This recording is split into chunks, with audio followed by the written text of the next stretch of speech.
누구에게 복음이 필요할까요? 오늘 우성대학교 앞을 지나오는데 한 목사님이라고 생각됩니다. 한 40대 중반 이상은 되어 보이는 분인데 어떤 남학생들을 따라가면서 이렇게 복음을 전하시는 거예요. 전도지를 흔들면서 복음을 전하시는데 어쩌면 이렇게 그 남학생과 농담을 주고받듯이 그 학생은 그 거부하는 표현을 이제 하는데, 이제 목사님이 그럼에도 불구하고 아랑곳하지 않고 얘기를 하니까 이 학생도 농담조로 받아치고, 이런 게 이제 오고 가면서 이 학생은 걸어가고 한 무리의 남학생들 걸어가고 이분도 쫓아가면서 한참 몇 걸음 걷다가 다시 되돌아오는 모습을 보면서 저와 함께 사역단체에 사역하는 목사님들끼리 서로 얘기가 됐습니다. 참 저분 지치지도 않고 쫓아가시네, 이렇게 얘기도 했고, 또 한편으로는 그래도 좀 너무 가벼워 보이게 하면 좀 복음에 대한 이미지가 안 좋지 않을까? 한 분은 이런 얘기도 하시고요. 여러분 혹시 길을 지나다가 여러분에게 복음을 전해주고 싶어 하는 분을 만나본 적 있으십니까? 예, 저도 종종 만나는데 누군가 복음을 전하고자 할 때 여러분 어떠십니까? 모른 척 잠자코 처음부터 끝까지 잘 들어주십니까? 아니면 이렇게 점잖게 웃으면서 저는 모 교회의 권사고 집사고 혹은 목사입니다, 이렇게 대답해 주십니까? 왠지 끝까지 들으면 그분이 예수 안 믿는 사람인 줄 알았더니 믿는 사람이잖아, 그러고 이렇게 허탈해할 것 같아서 미리 얘기해 줄 때가 있는데요, 누군가 그 복음을 전해주고자 할 때 우리는 과연 그 복음을 듣지 않아도 되는 사람일까요? 혹은 그분이 복음을 전하고자 할 때 그냥 끝까지 들어야 할까요? 어떤 전도자들 중에는 이렇게 얘기하는 사람이 있습니다. 교회에 집사고 장로고 권사고 그게 중요한 게 아니고 한번 들어보시라고. 그러면 이제 우리 안테나가 좀 올라오죠. 이거 혹시 이단 아닌가? 얼마 전에도 저희 사무실에 그 여호와의 증인도 다녀가고 하나님의 교회도 다녀가고 순차적으로 다 다녀갔거든요. 도대체 예수를 믿는다고 교회를 다닌다고 하는데 왜 나에게 복음을 들려주고자 할까? 이 사람 뭔가 이상한 것 같다. 그런데 이런 이상한 이야기를 지금 사도 바울이 하고 있습니다. 지금 로마서는 로마에 있는 성도들에게 쓴 편지입니다. 그런데 로마를 향해서 편지를 쓰면서 사도 바울은 이렇게 이야기합니다. 13절에 보면 형제들아, 내가 여러 번 너희에게 가고자 한 것을 너희가 모르기를 원하지 아니하노니 이는 너희 중에서도 다른 이방인 중에서와 같이 열매를 맺게 하려 함이로되 지금까지 길이 막혔도다. 원래 바울은 로마로 가는 첫 선교사가 되고 싶었던 것 같습니다. 그런데 로마에는 이미 교인들이 있었습니다. 맨 처음에 이 배경이 로마 교회의 배경이 어떻게 되는지 정확한 이런 배경이 자료가 있지는 않지만 맨 먼저 생각할 수 있는 건 그 예루살렘에 있었던 초대교회 부흥에 그 유월절을 지키기 위해서 왔었던 그 이방에서 살던 유대인들 중에 또 상당수가 로마에서 왔을 것을 생각할 수 있습니다. 그래서 예루살렘에서 복음을 듣고 예루살렘에 그대로 머문 이방인들도 있었던 반면, 그런 유대인들도 있었던 반면에 그 복음을 가지고 자기 삶의 터전으로 다시 돌아간 그런 그리스도인들이 있었습니다. 유대인들이 있었습니다. 또 뿐만 아니라 역사적인 문헌에 보면 네로 황제 직전에 글라우디오 황제라는 황제가 내린 칙서에 의하면 이 로마시 안에 그 모든 유대인과 또 그리스도인 소요를 일으킨 모든 자들 쫓는다라는 얘기가 나옵니다. 무슨 얘기냐면 몇몇 초기 그리스도인 선교사들이 로마에 있는 유대인 회당에서 복음을 전했던 거예요. 복음을 전해서 소요가 일어났습니다. 바울이 가는 곳마다 막 대규모 소요가 일어나고 유대인들이 분개해서 막 바울을 내쫓고 그리고 돌로 매질하고 이런 일들이 있었던 것처럼 초기 기독교인 선교사들이 회당에서 복음을 전할 때 대규모 소요들이 일어나서 그 당시에 황제가 이 모든 유대인과 크리스찬들 포함해서 다 내쫓아 버렸습니다. 그래서 한동안 브리스길라와 아굴라를 포함해서 이 초기에 로마에 정착했던 크리스찬들 중에 대부분이 다 쫓겨나갔다가 네로 황제 때가 돼서야 다시 로마로 들어갈 수 있었던 상황이었습니다. 그래서 이미 복음이 전해져 있는 곳이에요. 이미 복음이 전해져 있는 그곳에 왜 바울이 가고자 했을까?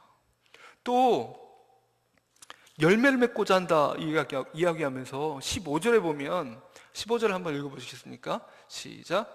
그러므로 나는 할 수 있는 대로 로마에 있는 너희에게도 복음 전하기를 원하노라. 이 말입니다. 이미 예수를 믿고 있는 그 적지 않은 교인들이 있었던 로마 교회, 대규모 소요가 있어서 쫓겨났지만 다시 이제 들어가서 이제 상당히 있었을 그 크리스찬들을 향해서 내가 너희 안에 복음을 전해야 되겠다. 교회의 직분자들에게 또 지도자들에게 내가 너에게 복음을 전해야 되겠다 말하는 것과 같습니다.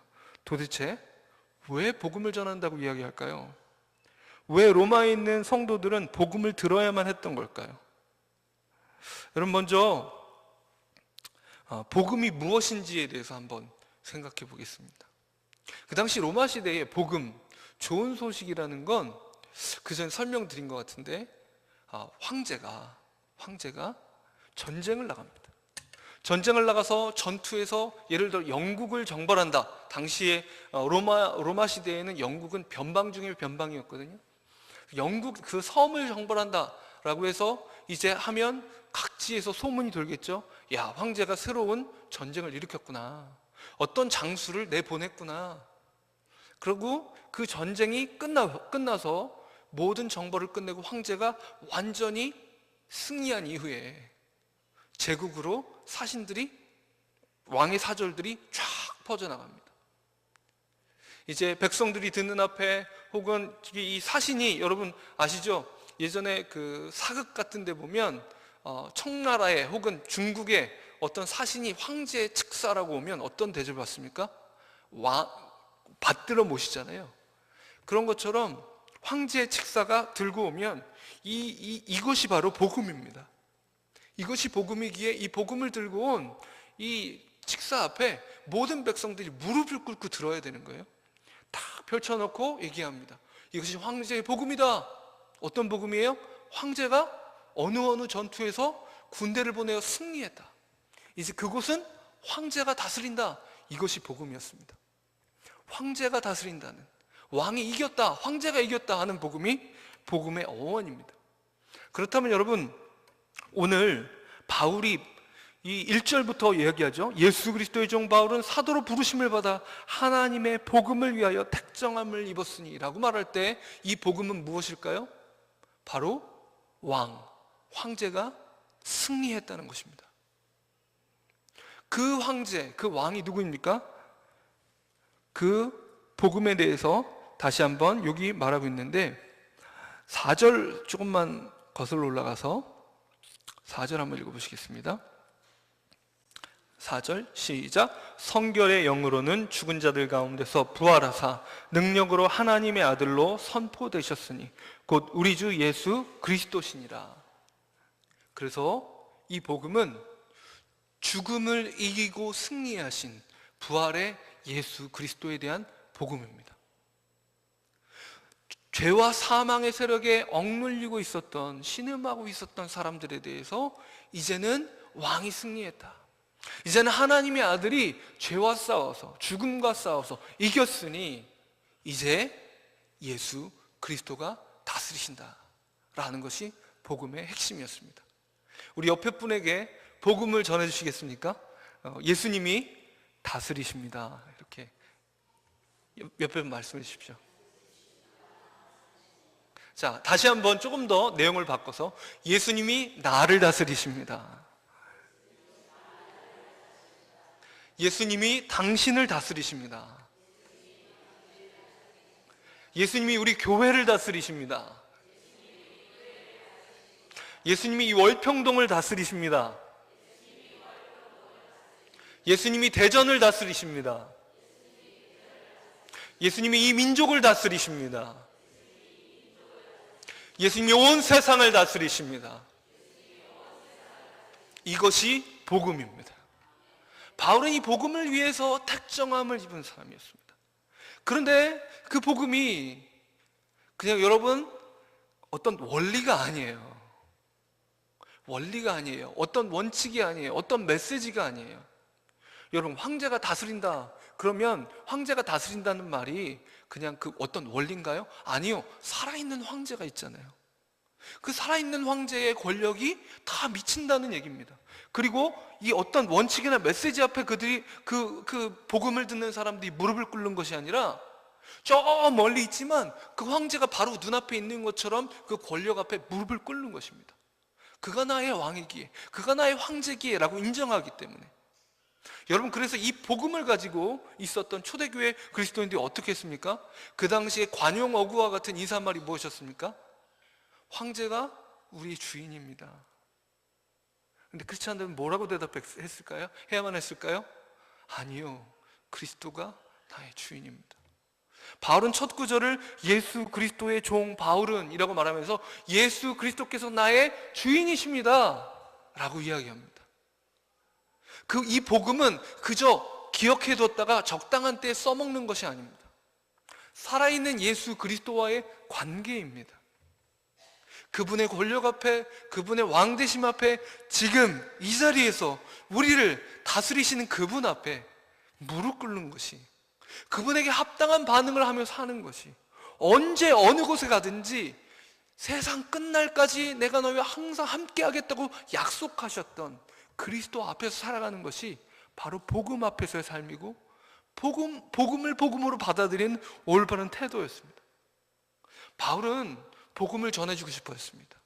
로마에 있는 성도들은 예수를 믿는 사람들이었는데, 예수 그리스도를 믿기에 한때 추방당하기도 했었는데, 간신히 다시 새롭게 모든 터전을 잃어버렸다가 다시 로마로 복귀해서, 대표적인 성도들이 브리스길라와 아굴라였죠.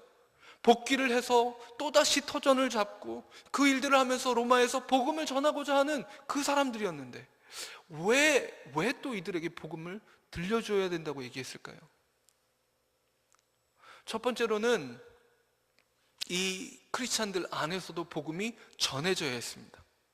그 이유는 무엇이냐면 예수를 믿지 않는 사람들에게만 복음이 필요한 것이 아니기 때문입니다. 그 당시 로마 교회 안에는 어떤 일이 있었냐면 대다수의 이방인 크리스찬들과 소수의 유대 크리스찬들이 있었습니다. 유대인 출신 크리스찬들이 있었습니다. 그런데 소수의 유대인 출신 크리스찬들은 아직까지 율법주의를 벗어던지지 못했습니다. 그래서 예수님을 주인으로 삼고 믿는다 말하지만 여전히 율법이 자신에게 중요하다고 생각해서 율법을 따랐습니다. 그리고 율법도 중요하다라고 얘기했습니다. 이것이 무슨 문제일까요? 여러분, 율법도 하나님이 주신 건데 율법도 중요하다 말하는 게 뭐가 잘못됐을까요? 예, 잘못이었습니다. 왜냐하면 율법은 예수 그리스도께서 우리에게 주시는 의로움과 또 다른 원리를 가진 다른 의이기 때문입니다. 무슨 말씀이냐면 이 세상에 이 황금률이라는 게 있죠. 황금률. 남이 하는 만큼 나도 하고. 이게 뭡니까? 공평한 저울을 올려놓는 거예요. 저울을 올려놓고 남들이 나에게 해주기를 원하는 만큼 나도 그만큼 해주는 거. 어떤 겁니까? 공정거래입니다. 공정거래. 이 땅에서 우리가 생각할 수 있는 최고의 선대는 공정거래입니다. 공정거래. 왜냐하면 이 땅의 법칙들은 어떤 거냐면 힘이 있는 사람이 조금 주고 힘이 약한 사람들에게 많이 얻어내는 그런 관계. 여러분, 요즘 가불관계라고 하잖아요. 가불관계. 그래서 많이들 대기업들을 막 비난하기도 하고, 예전에 10년, 20년 전에는 대기업들이 호황을 누리면 중소기업들도 함께 부자가 됐답니다.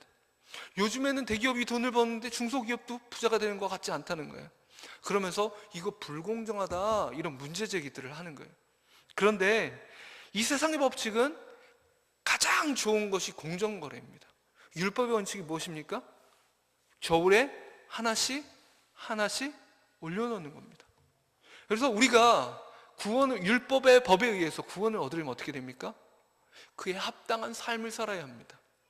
참으로 의로워야 돼요. 하나님의 자녀가 될 만큼 의로워야 되고, 하나님으로부터 인정받을 만큼 의로워야 됩니다. 그런데 그 모든 법이 제시된 후에 모두가 발견한 게 뭡니까? 실패입니다. 그 율법을 만족시킬 수가 없었어요. 하나님 앞에서는 공정거래가 불가능했던 거예요. 하나님 앞에 우리가 우리의 죄값을 제대로 치러내는 방법은 단 한 가지, 우리가 죽어 심판받는 것밖에 없었다는 겁니다. 그런데 유대인 출신 크리스찬들은 여전히 율법을 마음에 중요하게 여겼습니다. 그럼 어떻게 될까요? 예수 그리스도를 통해서 우리에게 주어진 의는 어떤 것입니까? 이 로마서를 통해서 그 삶이 변한 한 사람이 있는데, 그 사람이 바로 루터입니다. 루터는 고백하기를, 로마서를 맨 처음 읽어갈 때 오늘 제가 읽은 본문 바로 뒤에는 복음에는 하나님의 의가 나타나서 믿음으로 믿음에 이르게 하나니, 이 구절을 읽을 때 루터가 직접 적은 글에 하나님의 의라는 단어를 읽을 때 참 고통스러웠다 얘기합니다. 나는 사실 모든 수사들 중에서도 가장 모범적인 수사였지만, 흠잡을 데 없는 수사였지만, 나는 내가 어찌할 수 없는 죄인이라는 사실을 알고 있었다. 내게 하나님의 의는 나는 심판받아 하나님의 의로운 공정한 심판에 의해서 나는 저주받아 마땅한 자다라는 게 루터가 맨 처음 인식하고 있던, 맨 처음 알고 있던 그 의였습니다. 그래서 너무 몸서리치는 거예요. 그런데 그 구절 뒤에 이런 말씀이 나오는 거예요. 이 복음은 믿는 자에게 하나님의 의가 나타나서 믿음에 이르게 하나니, 기록된 바 오직 의인은 믿음으로 말미암아 살리라. 루터가 이 구절들을 읽고 또 읽던 중에 납득이 가기 시작했습니다. 아, 그래, 내가 기준으로 삼던 그 의는 나에게 저주와 심판만 가져올 뿐이지만, 지금 여기서 말하는 믿음으로 말미암는 의는 내게 생명을 줄 수 있겠구나. 예수 그리스도를 통한 그 생명을 통한 의가 나를 살리겠구나. 그런데 그 당시에 유대인 출신 그리스도인들은 율법도 중요하다라고 이야기하는 겁니다. 여러분, 이런 시도가 그 당대 로마 시대에만 있었을까요? 지금 이 유대인 출신 크리스찬들이 하는 것은 무엇이냐면, 하나님의 나라와 그 다스림이 예수 그리스도를 통해서 하나님이 우리를 다스리신다라고 말할 때, 그것은 은혜의 다스림입니다. 하나님께서 은혜의 통치로 모두를 다스리신다고, 그 생명을 직접 대가로 지불하셔서 그 무엇과도 바꿀 수 없는 예수님의 피값과 공정거래할 수 있는 인생이 어디 있겠습니까? 예수님의 피값에 합당한 것을 지불할 수 있는 사람이 어디 있겠습니까? 그렇게 말할 수 없기 때문에 그냥 그것을 받아들여야 되고, 그랬기 때문에 그게 은혜인 것인데, 그게 싸구려여서가 아니고 값을 매길 수 없을 만큼 가치가 높기 때문에 도저히 값을 치를 수 없는 것인데, 그런데 유대인 출신 크리스찬들은 예수 그리스도의 은혜의 통치가 전부라고 말하지 않는, 그것도 필요하지만 율법도 필요하다고 얘기할 때는 예수 그리스도께서 그 생명으로 값주신 것이 불충분하다라고 말하는 것과 같은 일이었습니다. 예수님이 나를 구원하셨지만 나도 뭔가 해야 한다라고 말하는 거였어요. 여러분, 우리 얘기해 보시죠. 우리 예수님이 십자가에 못 박히실 때 그 십자가 상에서 구원받았던 한 강도를 생각하십니까? 그가 도대체 예수님을 위해서 한 것이 무엇입니까? 그가 예수님을 위해서 뭔가 할 수 있는 시간이 있었습니까? 그가 예수님 앞에 뭘 할 수 있었나요? 손과 발이 다 못이 박혀서 마지막 숨을 내쉬면서 예수님께 간구했습니다. 낙원에 가실 때 나도 기억해 주십시오. 예수님께서는 친히 십자가에 못 박히신 그 십자가의 공로로 그를 그 자리에서 용서하셨습니다. 너도 나와 함께 낙원에 있을 것이라고 말씀해 주셨습니다. 그 누구도 십자가의 강도보다 더할 것도 덜할 것도 없이 우리는 예수 그리스도의 생명을 핏값을 치러낼 수 없는 사람들입니다. 그런데 끊임없이 이 세상에는 나도 뭔가 해야 한다, 나도 뭔가 할 수 있다, 아니 그래도 내가 할 수 있는 몫이 있겠지 라고 말하고 싶어하는 모든 생각들이 있습니다. 여러분, 요즘 사사기를 우리가 묵상하고 있지 않습니까? 사사기 시대에 일어났던 일이 어떤 일입니까? 광야를 떠돌던 이스라엘 백성들에게는 농사지을 노하우가 없었습니다. 광야를 떠돌던 여호수아 세대는 농사지을 줄 모르는 사람들이에요. 유목민들이었어요. 아니 그냥 사실은 만나와 메추라기 떨어지는 걸 주워 먹을 줄 알았지 뭐 심어서 먹을 줄 아는 그런 지혜가 있는 사람들이 아니에요, 사실은. 그렇다고 하나님께서 또 다른 선지자를 보내셔서 농사 짓는 법을 마치 성막을 짓는 것처럼 자세히 가르쳐 주셨습니까? 그렇지 않습니다. 그럼 어떻게 배워야 되죠? 거기 있는 이미 가나안에 농사 져먹고 살던 그들이 완전히 멸망시키지 않았던 바로 그 사람들에게 배워야 되지 않았겠습니까? 그런데 고대 시대에는 어떻습니까? 우리의 농경 달력도 마찬가지지만 끊임없이 이 모든 절기와 씨 뿌릴 때, 추수할 때, 비가 올 즈음, 뭐 할 즈음 다 뭐 얽혀 있냐면 그 고대 시대의 신화가 얽혀 있습니다. 고대의 신들의 이야기가 얽혀 있어요. 그 이스라엘 가나안 땅에 이른 비와 늦은 비가 내리는 그 모든 때에 무슨 이야기가 있을까요? 바알에 관한 이야기, 아세라에 관한 이야기들이 얽혀 있겠죠. 그러면 자연스럽게 여러분 언제 씨 뿌려야 좋을까요? 그들이 완전히 멸망시키지 않았던, 저는 사실 궁금해요. 만약에 이스라엘 백성들이 여호수아에게 주신 하나님의 명령대로 가나안에 있는 족속들을 정말로 모조리 하나도 남김없이 다 그 땅에서 몰아냈다면 하나님이 농사 짓는 법을 새롭게 가르쳐 주셨을까? 그런데 어찌됐든 그들에게 방법은 이 가나안 백성들이 어떻게 하는지를 보는 거고, 그리고 점점 어떻게 됩니까? 하나님을 따르던 이 광야에서의 삶의 원리와 원칙과 하나님과의 관계에 기반한 삶의 양식이, 가치관이 이쪽에 있고, 농사를 지어먹고 살기 위해서 물어봐야 하는 이 가나안 땅의 사람들, 이 땅의 농경 민족들에게 있는 신화와 그것에 얽힌 모든 농사 달력과 농사 노하우들, 이 사이에서 이들은 여기서 살기 위해서 이곳의 사람들에게 배웠습니다. 그런데 배우면서 무슨 일이 일어났어요? 그곳의 시대 정신까지 배워버리고 말았습니다. 풍요가 만능이라는 정신을 배웠어요. 어떻게 해서든 농사만 잘 지면 된다를 배우는 겁니다. 바알이 주던 뭐가 주던 농사 잘 지면 장땡이지, 이런 하나님과의 관계는 아랑곳하지 않고 매 안식일마다 하나님께 예배를 드릴지언정, 제사는 드릴지언정, 이 가나안 땅의 신들의 원리를 따르기 시작하는 겁니다. 여러분, 우리 주변에도 어떤 일이 일어납니까? 이 기독교 공동체 속에서 자란, 교회에서 자란 한 청년이 있습니다. 정말 믿음이 무엇이고 은혜가 무엇인지를 알았어요. 그런데 직장에 요즘 취업난도 심한데 직장에 딱 들어갔습니다. 어떻게 들어간 직장입니까? 충성을 다하고 내가 할 바를 다 해야죠. 딱 들어갔습니다. 내가 또 교회에서 말하고 청년부에서 얘기하는 게 있으니까 내가 직장 선교사로서 크리스찬으로서 막 이렇게 각오를 하고 들어갔는데 어때요? 당장 직장에서 일을 잘합니까? 아무것도 못해요.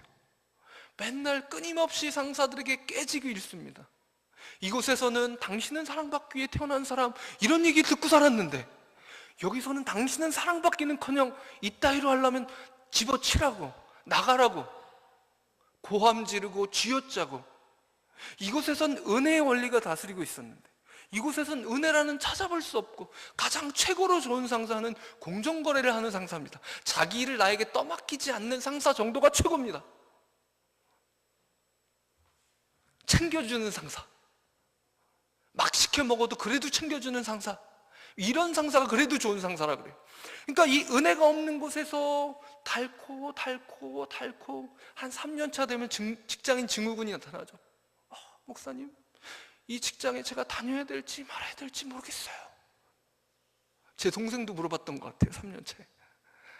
그런데 그곳에서 이렇게 떠날까 말까 고민하다가 남기로 결정을 하고, 남기로 결정한 청년들 중에 몇몇은 어떻게 선택합니까? 그곳에서의 은혜 없음의 삶의 원리들을 몸으로 흡수하기 시작합니다. 정당한 거래, 그것 정도가 최선인, 아니면 내가 쫓겨나지 않기 위해서, 살아남기 위해서 뭔가 남에게 해를 돌리고 혹은 실적을 가로채는 사람들을 눈앞에서 보면서 분노하고 붕괴하고 하면서 결국 닮아가는 사람이 됩니다. 이제는 가나안의 논리에 몸이 젖어드는 거죠. 이러면서 어떤 일이 벌어지냐면, 이 가나안의 문화와 이 직장의 문화와 원리들이, 지금 우리로 얘기하면, 이 시대로 얘기하면 시장의 원리들이 점점 이 사람을 통해서 기독교 공동체 안에 들어오기 시작합니다. 이곳의 원리가 무엇입니까? 진보의 원리입니다. 여러분, 이 시대를 거대하게 관통하는 원리 중에 하나가 진보의 원리라고 합니다. 르네상스 이후에, 이전까지는 없었던 것이 2차 세계대전 당시까지만 해도 정말 모두가 신뢰했고, 지금도 여전히 수많은 사람들이 신봉하는 것이 진보의 원리입니다. 점점 나아져야 된다는 겁니다. 점점 나아지고, 점점 커지고, 점점 부자가 되고, 점점 높아져야 된다는 것이 이 시대의 믿음입니다. 또 어떻습니까? 요즘에 IMF 이후에 한국 사회를 해석하는 정신 중에 하나가 뭡니까? 승자 독식 사회, 1등만 기억하는 더러운 세상. 이 코미디언이 한동안 했던 멘트였습니다. 사람들은 그게 너무 좋아서 계속 깔깔거리고 웃었습니다. 속 시원한 거죠. 정말 그러니까 1등. 학교에서도 입시에 성공하는 5%도 안 되는 아이들을 위한 수업들이 이루어지고, 여러분, 얼마 전에 제가 산업정보학교에 전학을 간, 산업정보학교는 이제 위탁교육을 받는 것입니다. 나는 공부하기 싫어요, 이렇게 하는 친구들 위해서. 한 친구가 입시 막 이렇게 하는 학교에서 이렇게 산업정보로 가서 실용음악 배우려고 하는데, 실용음악을 어떻게 배우냐 그랬더니 못 배운대요. 왜 그러냐 그랬더니 학교에서 예산이 없어서 강사를 못 부른대요. 황당한 일이죠. 그 아이들은 거기 가서 교육의 권리를 누려야 되는데 예산 배정이 제대로 안 되는 거예요. 왜? 소수거든요. 약자거든요. 입시에 힘을 얻고 있는 그 사람들이 아니기 때문에. 이 시장의 원리, 진보의 원리, 물량주의, 또 승자 독식 사회, 자본주의, 돈이면 되고, 눈에 보이는 게 제일 중요하고, 성과주의. 항상 중요한 게, 뭔가 성과가 있으면 어떻게 됩니까? 사진을 찍어야 합니다. 왜 현수막을 맞추는지 아시잖아요. 어떤 행사가 있으면 모두가 둘러서서 사진을 찍어야 합니다. 그래야 보고서에 올라가거든요. 실제 그 행사를 치러냈다는 강력한 증거가 바로 현수막이어서 현수막을 합니다. 이런 모든 철학들이, 이 사람이 그것을 익혀가지고 이리 옵니다. 자, 어떻게 됐습니까? 원래 이 청년은 하나님의 사람으로 예수의 선교사로 직장에 들어가고자 했는데, 결국 그 사람이 하고 있는 일은 뭡니까? 직장에서 제자화돼서 세상의 선교사로 교회에 와서 일을 하고 있습니다. 교회를 바꿉니다. 교회에서 진보의 원리, 1등 제일로, 물량주의로, 돈이면 된다로, 성과주의로 이 교회를 선교하고 있습니다. 그래서 복음이 필요합니다. 유대 율법주의적인 크리스찬들이 복음을 축소했듯이, 이 세상의 원리에 젖어 있는 크리스찬들은 교회 안에서 복음을 축소합니다. 그래서 복음이 예수 처음 믿을 때 듣고 그 이후로는 쓸모없는 것이 되고 맙니다. 복음을 복음되지 못하게 합니다. 복음이 예수 믿기 위한 천국 가는 티켓 따는 원리라 그랬습니까? 아니요.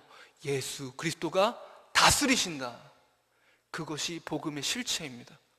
그런데 이곳에서 세상에 가서 세상의 실력을 쌓아서 그곳에서도 막 경쟁력 있게 하면서 거래를 하는 게 아니라 틈틈이 은혜의 원리를 보여주어야 하는데, 아, 이게 은혜구나. 어떻게 이 사람은 은혜를 베풀 수 있지? 이렇게 의문을 갖게 해주면서 선교해야 되고 제자화해야 되는데, 이 원리가 이곳으로 들어오게 되면 어떻게 됩니까? 활발한 세상의 선교사들이 자신은 의식하지 못하지만 유대 출신 크리스찬들이 자신을 그렇게 생각했겠습니까? 생각은 안 했을 거예요. 하지만 교회를 점점 뭘로 물들이고 있는 거예요? 세상의 원리로, 율법주의 원리로, 그 시대의 정신으로 선교하고 있는 거예요. 분파가 일어나기 시작합니다. 은혜의 원리가 다스리고 있어야 하는 곳에 세상의 원리가, 공로의 원리가 들어가니까, 거래의 원리가 들어가니까 어떻게 합니까? 서로 분파가 생기기 시작해요. 서로 간에 사랑이 아니라 거래를 하기 시작하는 거예요. 여러분, 교회에서 내가 하는 만큼 하면 되지 라고 생각하지 마십시오. 절에 가도 이만큼 합니다. 절에서도 시주합니다. 제가 아는 후배가 이 얘기를 하더라고요. 자기 친구가 있었는데요, 자기는 전철 가다가 1,000원짜리를 탁 이렇게 구걸하는 분한테 드렸는데, 이 친구는 10,000원짜리를, 90년대입니다, 대학생이 10,000원짜리를 딱 꺼내가지고 탁 주더라는 거예요. 이게 뭔가 그랬더니 적선한다고. 여러분, 공로의 원리가 얼마나 이게 힘이 센지 아십니까? 절에서도 대단히 열심히 합니다. 대단히 열심히 합니다. 그런데 그 모든 것이, 교회에서 내가 최선을 다한다는 것이 과연 이것이 은혜의 원리에 입각한 것인가? 우린 다시 한번 질문을 던져봐야 됩니다. 바울은 이 로마 교회 안에 크리스찬들에게 다시 한번 복음을 들어야 된다라고 말하고 있습니다.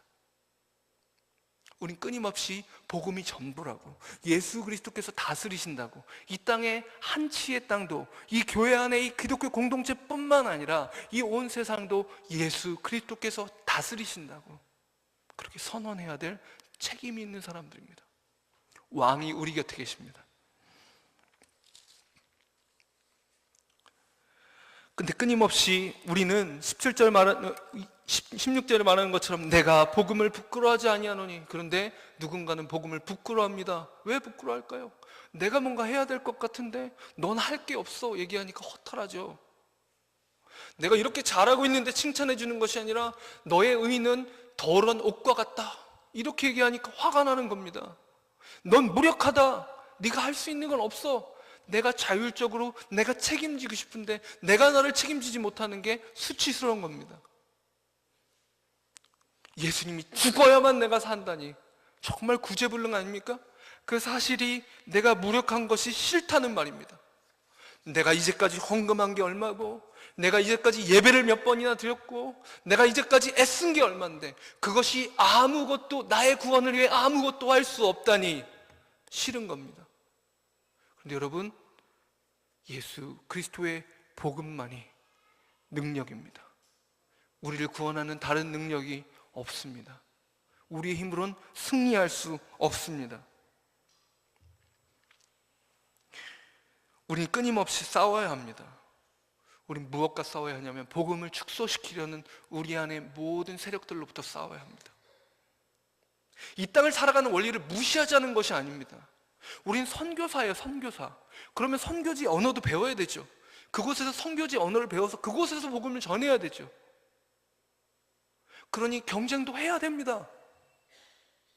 시험도 봐야 되고요, 실력도 쌓아야 되고요. 하지만 그것 가지고 우리가 무엇 하려는 겁니까? 은혜의 다스림이 무엇인지 보여주고자 하는 것입니다. 이제 우리는 그 은혜를 회복해야 합니다. 우리는 복음을 다시 들어야 합니다. 저는, 그리고 여러분은 매일매일 복음을 들어야 할 사람입니다. 예수 처음 믿었을 때만 복음이 필요한 것이 아닙니다. 지금 우리에게 복음이 필요합니다. 우리 마음속엔 끊임없이 복음을 축소하려고 하는, 예수님이 다스리시는 영역을 축소하려고 하는, 예수님 정말 이 영역은 좀 얘기하지 마세요. 내가 좀 꽤 했거든요. 내가 꽤나 잘 알아요. 내가 꽤나 경험도 쌓아왔고요. 제가 지금 이때까지 신앙의 이 연조가 있지 않습니까? 좀 이런 사소한 일에 대해서는 좀 얘기하지 마세요. 제가 좀 알아서 할게요. 끊임없이 내 자존심과 나의 경험과 나의 의지와, 그것이 실은 내가 세상에서 나도 알지 못하게 제자화되어 세상의 시대의 흐름과 그 정신을 내 몸으로 체득해서 교회 안에서 그러고 있는 줄도 알지 못한 채로, 다시 복음 앞에 그것이 꺾어져야 된다는 것을 알지 못한 채로, 누군가 이야기하면 자존심 상해하고, 누군가 이야기하면 분노하고, 끊임없이 우리 마음속에 그것에 대한 반감들을 가지게 되는데, 여러분, 혹여나 우리가, 제 자신이 또 여러분이 알지 못하게 하나님 마땅히 우리에게 복음 안에서 요구하시는 것에 대해서 반감을 품지 않으십니까? 복음 안에서 마땅히 사랑하라고 말씀하시는데 내가 어떻게 저 사람을 사랑하냐고 반감을 품지 않으십니까? 나보다 남을 낮게 여기라고, 내가 아무렴 저 사람보다 못하겠냐고, 저렇게 틀린 소리를 해야 되는데 내가 어떻게 그걸 놔두냐고, 끊임없이 우리 안에 복음이 합당하게 우리에게 요구하는 것들에 대해서 반감과 분노와 좌절감과 비난과 이런 것들을 품지 않으십니까? 여러분, 다시 한번 조금 근심스러운 얼굴을 일부러 지으시고 서로에게 얘기해 주십시오. 그래도 예수님이 다스리십니다. 옆에 분에게, 그래도 예수님이 다스리십니다. 왜 그렇습니까? 우리 각자 안에 이 복음의 진리 앞에 굴복하지 않은 영역들이 있다는 사실을 우리가 알고 있기 때문 아닙니까? 하지만 그래도 예수 그리스도께서 다스리십니다. 그리고 그분이 결국 해답이십니다. 그분 외에는 우리에게 구원이 되시는 능력이 없습니다. 복음을 축소하려는 모든 시도들과 싸우기에 우리는 복음을 들어야 합니다. 복음 앞에 다시 뿌리 내려야 합니다. 영적 싸움을 싸워야 합니다. 우리는 교회 안에 있을 때나 교회 밖에 있을 때나 예수 그리스도께서 다스리는 백성입니다. 복음을 부끄러워하지 마십시오. 실패를 부끄러워하지 마십시오. 지금도 15분마다 한 사람씩 크리스찬이 순교하고 있다고 합니다. 그들이 망하는 것 같지만 망하지 않습니다. 복음은 망하지 않기 때문입니다. 내 이 짧은 삶이 망하는 것 같아도, 여러분, 영국에 있는 교회들이 텅텅 비어있다 그러죠. 유럽의 교회들이 텅텅 비어있다 그러죠. 하나님 나라가 망했습니까?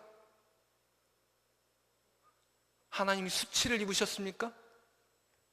하나님 나라는 아시아와 남반구에서 더욱 강성하게 힘을 얻고 있습니다. 수많은 사람들이 예수 그리스도 앞에 돌아오는 일들이 있습니다. 누군가 한 사람이 연약해졌다고 망했다고 하나님께서 망하십니까? 하나님 나라가 망합니까? 아니요. 그러면 유럽 교회에는 크리스찬들이 아무도 없습니까? 그 가운데서 무릎 꿇지 않은 그루터기와 같은 자들이 주님께 놀랍게 영광 돌리고 있는 겁니다. 우리의 당장의 눈앞의 상황과 이익과 혹은 우리가 잠깐 연약해지고 혹은 실패하는 것 같고, 이것이 복음을 실패하게 하지 않습니다. 하나님 나라는 실패하지 않습니다. 그러기에 죽음을 눈앞에 둔 순교자들이 하나님 나라의 영광을 바라보며 기뻐할 수 있는 것입니다. 우리 한번 따라해 보겠습니다. 나는 실패해도, 나는 실패하는 것 같아도 하나님의 나라는 실패하지 않습니다. 우리 함께 합심해서 잠깐 기도하시겠습니다. 하나님 아버지, 우리 복음 앞에 다시 선 인생들 되게 해달라고, 십자가 앞에 다시 서서 예수 그리스도께서 모든 것을 다스리신다고 선포하도록, 세상의 원리를 몸으로 교회 안에서 실현하는 것이 아니라 은혜의 원리를 세상 가운데 실현해내는 올바른 선교사, 올바른 제자의 삶을 살게 해달라고, 복음 앞에 서게 해달라고 우리가 한번 기도하시겠습니다. 하나님 아버지,